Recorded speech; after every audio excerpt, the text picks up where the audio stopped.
ఇంటదికి సెంటి వాంటర్ వచ్చేస్తున్నాడు. New year పార్టీకి డబ్బులన్నీ వాడేశాను.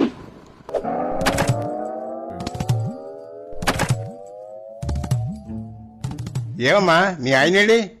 ఉన్నారండి, ఇదిగో ఈ గోడ దగ్గర దాక్కున్నారు.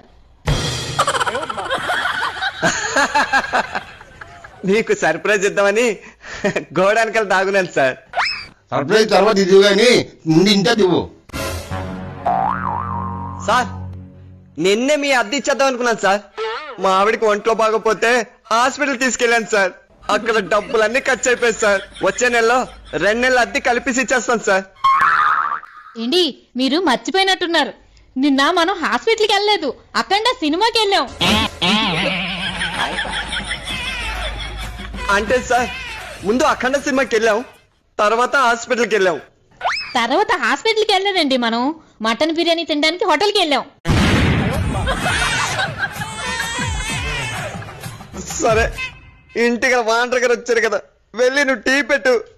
అదేటండి, ఇంటికెళ్ళ వాండర్ వస్తే పచ్చి మంచినీళ్ళు ఇవ్వద్దన్నారు, ఇప్పుడేంటి టీ పెట్టమంటున్నారు?